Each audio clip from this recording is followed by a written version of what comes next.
estudadinha antes, melhor ainda. Nós vamos falar sobre a teoria do erro. Nós temos que começar lembrando que existem duas espécies de erro no direito penal brasileiro. Existe de um lado o erro de tipo e do outro o erro de proibição. Então vamos a noções básicas nesta primeira parte. Aqueles que já me conhecem sabem que eu divido a nossa live em duas partes. Então, ao final de uns 20, 25 minutos, nós encerramos a primeira parte e em 10 segundos começamos a segunda para que nós possamos salvar bem direitinho a nossa live, tá? Na verdade, as duas partes dela. Nós temos que começar fazendo uma comparação entre, de um lado, o erro de tipo e do outro o erro de proibição. Eu vou começar falando contigo sobre o erro de tipo essencial. Na segunda parte da nossa live, aí eu desço mais um pouquinho. E aí nós aprofundamos os temas. E eu te mostro que existe um erro de tipo também acidental e do outro lado existe um erro de proibição que pode ser direto ou indireto. Mas vamos a questões mais básicas hoje. Que legal, muita gente legal. Quero ser delegada, quem é? Cleuzinha, querida! Oi, Isa do Rio, Edson de Pernambuco, vamos lá, João Lucas, tamo junto. Quero penal também. E aí, Glautian, vamos embora. Que legal, Flavinha. Oi, Flá. Fundação Escola Superior do MP de Minas Gerais. Sou professor aí. Muito legal, pessoal. Rafa de Sampa, tô te vendo aqui. Penal na veia, Caleb.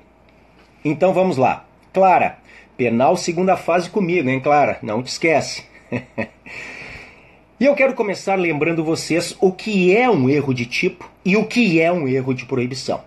Erro de tipo. Vamos falar sempre do essencial neste primeiro momento. Erro de tipo essencial é o que incide sobre elemento constitutivo do tipo. É o que está no artigo 20, caput do Código Penal. Então é o que incide sobre elemento constitutivo do tipo. Já o erro de proibição, pessoal, como o próprio nome diz, é o que incide sobre o caráter proibitivo da norma. Olhem só. Erro de proibição, é um erro sobre a proibição.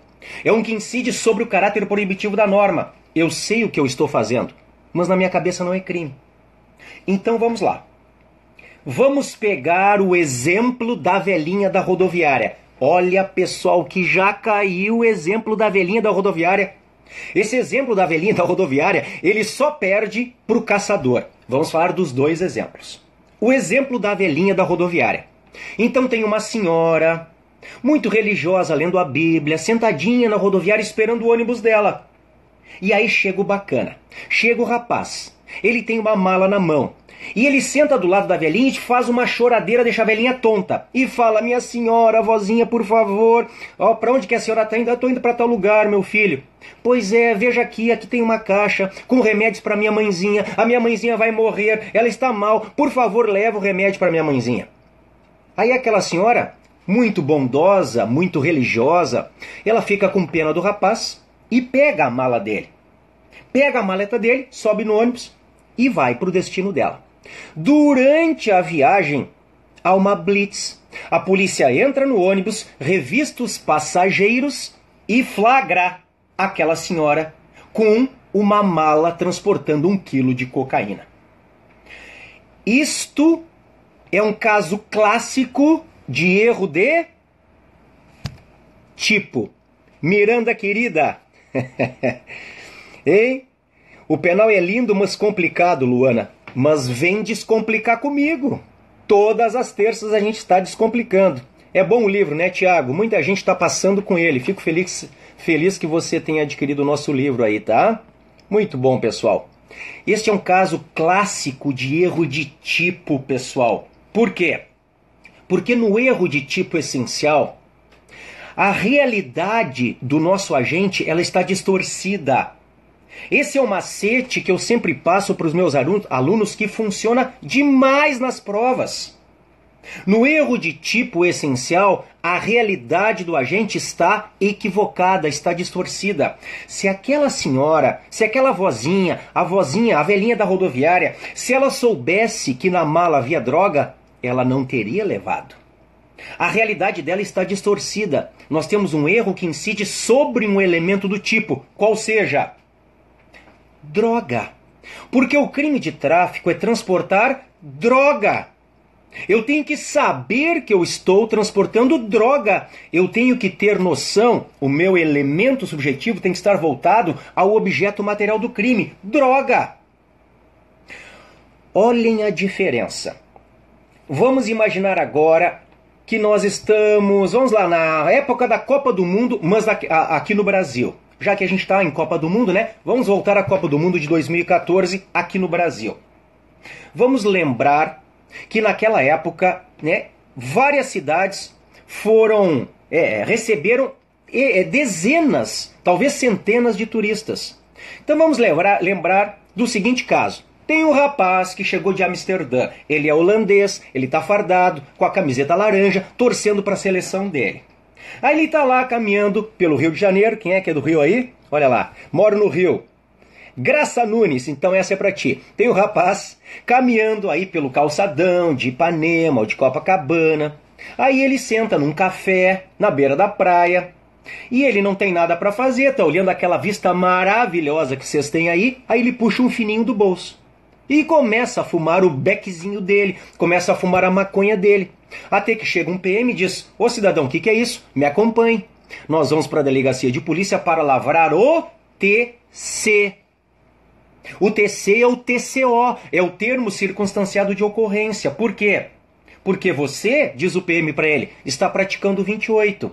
O que é o 28? É o crime do consumidor. É o artigo 28 da Lei de Drogas, da Lei 11.343 de 2006. Legal, Letícia. Primeira aula? Não será a última. Fica comigo aqui toda terça, Letícia. Chimarrão na aula. É isso aí, Klein. O que eu tomei de chimarrão já? Oi, Bárbara, querida. Não tá saindo áudio? Deve ser o teu aí, porque o pessoal tá ouvindo. Hein? Qual é o seu livro? Pergunta a Karine. Olha, na editora Juspodium, querida. Tem vários livros lá, tá? Para OAB. Eu tenho livro para analista, para técnico. E tenho as minhas sinopses de direito penal, que são best-seller lá na editora, tá? Vamos lá. Hein? Tô dando oi para vocês aqui. Que legal, pessoal. Olha ali. Lepcalm. Por causa dessas lives, passei a conhecer o professor. Estou gostando muito do livro. Fico muito feliz, meu amigo Lep. Posso falar Lep ou Lê? Hein? Então vejam, o caso da velhinha da rodoviária é um caso típico de erro de tipo. Mas pensa no caso do holandês. O holandês vem para o Brasil e o holandês acende um beckzinho de maconha. Tá lá fumando a maconha dele. Mas é encaminhado por uma delegacia de polícia para a lavratura do TC.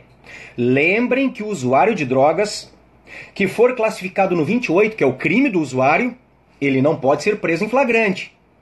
Está expresso no artigo 48 da Lei de Drogas. Ele não pode ser preso em flagrante. Lembrem disso.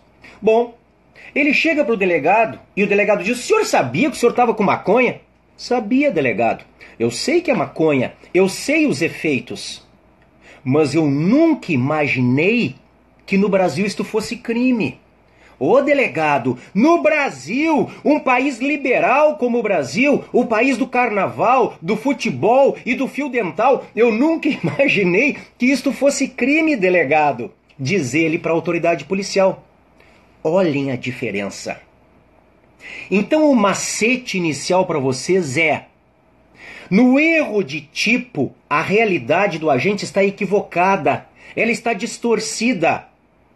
Mas no erro de proibição, a realidade do agente está perfeita. Ele sabe exatamente o que está fazendo, mas na cabeça dele não é crime. Então é um erro que incide sobre o caráter proibitivo da norma. É um erro sobre a proibição. Este é o erro de proibição, chamado pelo Código Penal de erro sobre a ilicitude do fato. Está no artigo 21 do Código Penal, pessoal. Então vejam, este holandês, mesmo sem conhecer o nosso Código Penal, ele está alegando o erro de proibição. Um erro sobre o caráter proibitivo da norma. Vejam, ele sabe que é maconha, mas na cabeça dele não é crime trazer consigo para consumo próprio. Mas na verdade é artigo 28 da Lei de Drogas. Então no erro de tipo, a realidade do agente está distorcida. No erro de proibição, a realidade do agente está perfeita. Só que ele acha que o fato é permitido. Ele não sabe que é proibido. Quais são os fundamentos legais? O erro de tipo está no artigo 20 caput do Código Penal. E o erro de proibição está no 21. E agora eu pergunto para vocês, meus amigos, a Isa da Bahia, hein? Charlen Leite, olha ali, quem mais? Rafa Braz, artigo 20, isso aí, já matou. Rafa é 10 em penal. Olha ali, promotoria do MP Rio de Janeiro, que legal teu objetivo. Eu dou aula aí no Rio, tá? Eu dou aula tanto no Alcance quanto na FEMPERJ, tá, meus queridos? Santarém, Pará. Lembra do caso do caçador? Eu vou já falar do caso do caçador, hein? Legal, né? Vamos lá então. Quais são as consequências? Erro de proibição descreve a conduta? Calma, Tinha, querida! Boa noite, Tinha. Fiquei muito feliz com a sua carta, tá? Muito feliz. Você é uma pessoa muito especial, Tinha, tá? Que bom te ter aqui. É um grande prazer. Calma lá que a gente já vai falar das consequências, tá? O que vocês têm que cuidar agora? A primeira coisa é verem, é erro de tipo ou é erro de proibição? No erro de tipo, a realidade do agente está distorcida. No erro de proibição, a realidade do agente está perfeita. É a primeira coisa. Agora, uma vez identificado se o erro é de tipo ou é de proibição, nós temos que ver as suas consequências. O erro, seja o de tipo, pessoal, seja o de proibição, ele pode ser excusável ou inexcusável. Lembrem que o excusável é um erro desculpável. O excusável é aquele que o direito desculpa o agente. Ele é excusável. E ele pode ser chamado também de inevitável ou invencível. Então o excusável é a mesma coisa que o inevitável, porque não tinha como ser evitado, mesmo que o agente ele empregasse o grau de atenção do homem médio, o erro teria acontecido. Ele é inevitável, ele não pode ser evitado, portanto ele é excusável para o direito. Do outro lado, nós temos um erro que é inexcusável. O erro inexcusável é aquele indesculpável. O direito não desculpa o agente, então sobra alguma coisa para ele. Sobra alguma coisa em termos de punição. O erro inexcusável é sinônimo de evitável, de vencível. Por quê? Porque poderia ter sido evitado pelo agente. Se ele tivesse empregado o grau de atenção do homem médio, ele teria conseguido evitar aquele erro.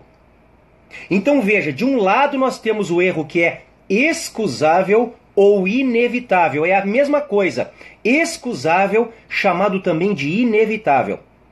E do outro nós temos o erro que é inexcusável ou evitável. Poderia ter sido evitado. Por isso que ele é inexcusável.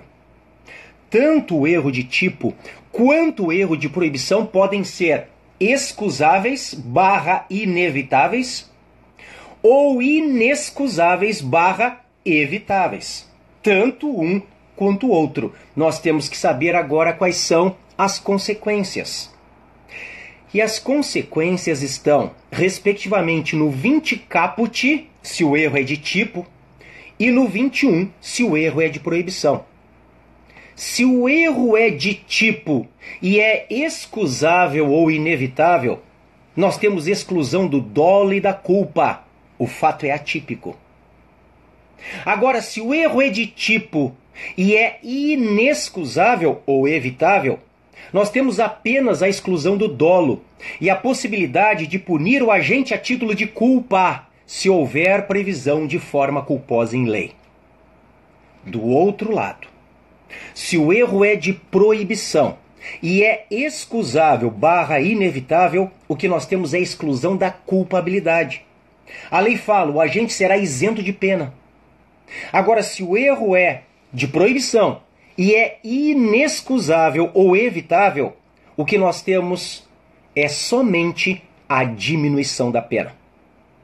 Então, erro de tipo, quando excusável, exclui o dolo e a culpa.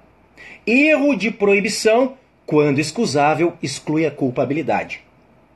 Erro de tipo quando inexcusável exclui só o dolo, permitindo a punição do agente por culpa se houver crime culposo previsto em lei.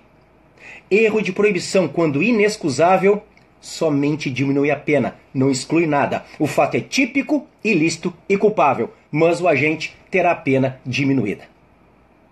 Joia, minhas queridas amigas e meus queridos amigos. Chegamos ao fim da primeira parte da nossa live. Eu volto em 10 segundos agora para aprofundar a matéria. Então nós vamos para outro estágio. Agora na segunda parte, repito, em 10 segundos, eu vou trabalhar o que é o erro de tipo acidental e o que é o erro de proibição indireto. Até já!